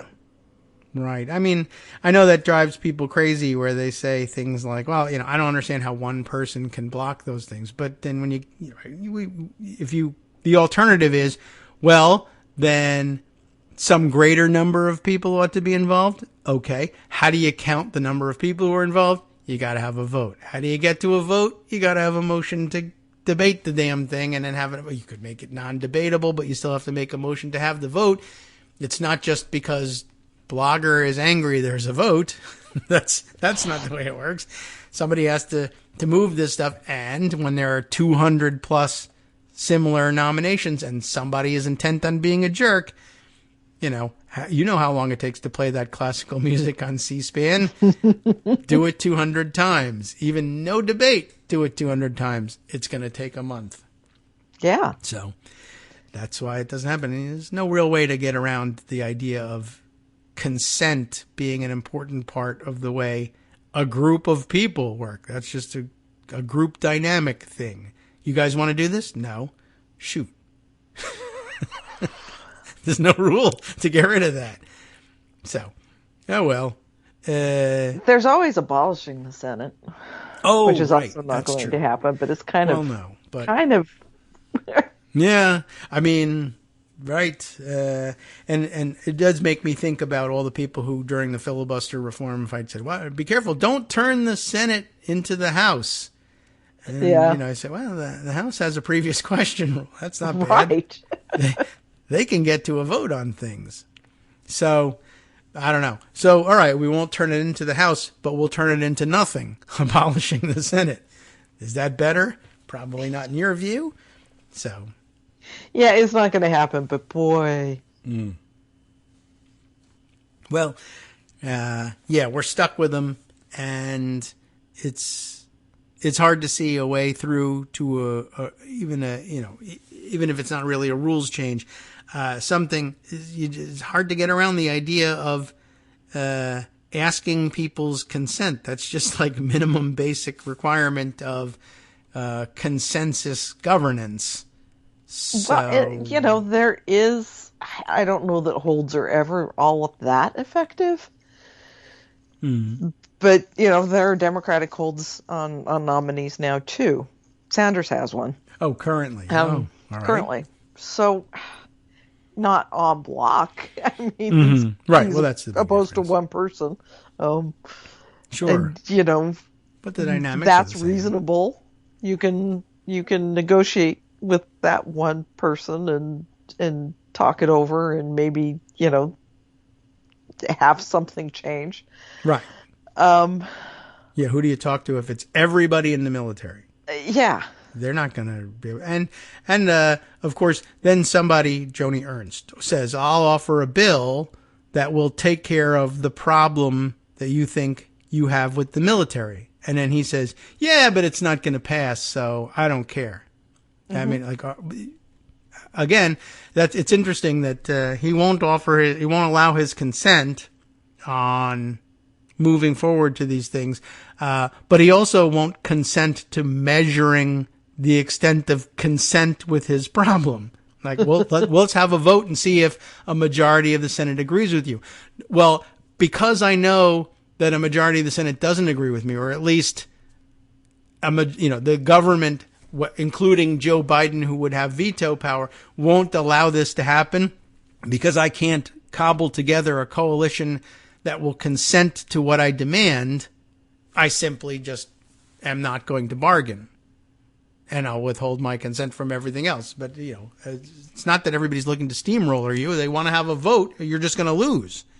Well, in that case, then I won't allow anything to happen. Pretty much. Okay. So maybe, abolish that Senate. That's not a bad idea. Okay. Let me write that down. It's over abortion, by the way. I don't know if you talked about that. Yeah. Not much, but it is the military's rule that allows people who have to travel out of state for an abortion time and an allowance to do so. Yes. Or to get the other reproductive health care that they need. Yeah, I mean... including in vitro fertilization. Oh, okay. Is that banned as well? Under his view, it should be banned? Well, yeah. This is an interesting one to me. How many of these evangelical types, anti-abortion types, are also opposed to in vitro fertilization? I guess because it creates zygotes that may or may not be used. That is... I have heard that before. We have heard that issue in the past, and I don't know. I mean, that may be it. It may be just as general as, well, God isn't doing this. Scientists are. Yeah. But I remember that part where you were like, well, we're all created by God. What about scientists? Not created by God? What are they? I'm not certain. I guess so. So, no looking for logic from them there. But yeah, that is interesting. A lot of people who just want to have a military career and a family, pretty all-American, and they want to just go to a different part of America to do it. But no, says Tommy Tuberville, you all have to pretend you're stationed in Alabama no matter where you are. Act like you're stationed in Alabama. Speaking of which, it's a year this week since abortion rights were struck down nationally by the Supreme Court. Yes, okay, right, anniversary approaching. And on Thursday, we'll find out what other horrible things the Supreme Court's going to do to us. It'll be... Let's see, that'll be on the 24th, won't it? The next day. So it will be exactly the anniversary. Oh. Yeah, okay. No, it'll be the 23rd. Oh, all right. I was going to say, this is about the time that they want to bug out and get all their cases dumped, so this will happen. A lot of overlapping anniversaries, but I guess it shifts by one day each year. We have seen a little bit of caution from the Supreme Court this time around, which is certainly appreciated. The Indian Child Welfare Act decision last week was huge. Yeah, that was big news, and I didn't get a chance to go over that. But and particularly surprising that it was authored by Amy Coney Barrett, who you would think would be the one most behind, stealing native babies to be raised by white people. Yeah, that's true. I guess I would have, if I had to take a guess, right? Although you can always bet on Clarence Thomas. So you can always bet on Clarence Thomas. So Thomas and Alito. Okay. It's an interesting 7-2 split that we've seen on a couple of things, or a 6-3 split. It's always those two in dissent, always. But we have seen some interesting combinations of justices lining up on the good side of things. And I think possibly it is because we've been raising so much hell about it since, well, not just since Dobbs, but mostly. But certainly has intensified, and it's now, a mainstream political position and political discussion to have the questions over the legitimacy of the Supreme Court as a result. So, yes, they have to be taking that to heart at some level. We were all taught in high school that Supreme Courts do in fact take that to heart at least in extreme circumstances, from FDR days, and it should come as no surprise that when there's widespread commentary in leading newspapers questioning the legitimacy of the Supreme Court and calling upon them to moderate their decision making as a result, and then they do moderate their decision making, what else are you supposed to conclude? What else are you supposed to conclude? They'll deny it because that's their job to deny it, but come on. Yeah. Okay. So that's good. Yeah, we'll take that. I've been enjoying, I guess, as a result of the fights among Republicans with regard to appropriations, reviving the old arguments about whether or not rescissions are really cuts. Only in Washington is an increase, or what was it, a slowdown in the growth? This is going to be what they hang their hats on the Freedom Caucus for the next fight. Yeah. When what McCarthy caved, Kay Granger caved, they said, okay, this is what you want, this is what you get, we'll set the appropriations at that level, and then we will claw back the money that we gave to the IRS and other groups. Yeah. But that isn't going to be enough for them, for the maniacs. Yeah. Well, so you're right. Why settle That'll on be one anything? of the things that they base their government shutdown fight on. Yeah, it'll be real interesting to watch them fight, and it's going to be super confusing, of course. And I don't know whether that advantages MAGA Freedom Caucus troops that there's confusion, or whether it's just going to make them look dumb or just intransigent about things. But yeah, it's going to be difficulty. No surprise, people who deny reality across the board are going to end up having a fight over whether is this amount of money budgeted or has this amount of money been budgeted. Look at the paper. Oh, but the paper's misleading because, well, you have a point. That's true. There's more going on than what's just on the paper. But, you're a simple guy standing for values back when, a man was a man. And Archie Bunker. Well, this paper says this. What more could you possibly ask for? And the truth is they'd actually be right. They just don't really understand what they're arguing about. But what still baffles me and is going to be interesting to see if it changes is why the huge block of people who are not Freedom Caucus are watching McCarthy capitulate to them. And just, okay, I guess that's the way it's going to be. Yeah. These 11 people will control everything and we'll bitch about it, but what can we do? Yeah. It's not like we have the majority. We're just hundreds compared to this 11. This I don't comprehend. Yeah. Why they're not standing up. I don't know. I mean, yeah, my best guess is that there's a large number of them who have arrived at Congress with no clear direction about what they're doing in life. They just were handed like we always say on the show, a candidate in the box kit. Somebody offered me the chance to be a member of Congress, and I was like, I don't know. I guess I'll take it. What do I have to do? I run around opposing abortion. That's what I was doing anyway. Oh no, well, there's more to it. Now, whatever you need to know, the leadership will tell you what to do. But what if the leadership is telling you what to do, what the 11 say? Well, I guess I should do it. That's pretty much where we seem to be.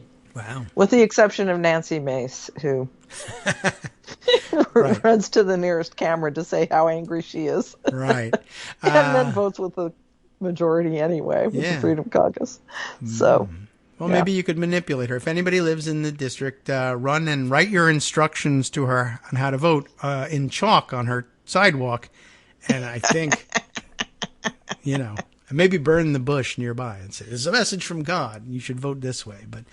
But if the bush is consumed, your cover will be blown. All right, never mind. Don't do that.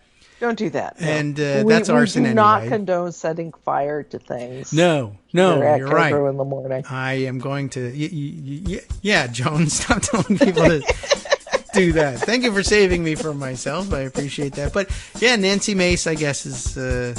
she's a unique case there.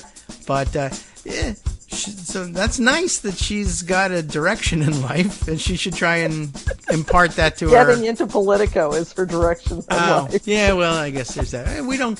Sometimes we've learned to accept that bad motivations to do the right thing are sometimes okay. It's the best you can get out of a Republican. Most of the time, yes. Right. It is. So maybe tell all these other people that you can get in Politico this way. Although a lot of them are just looking to keep their heads down, I guess.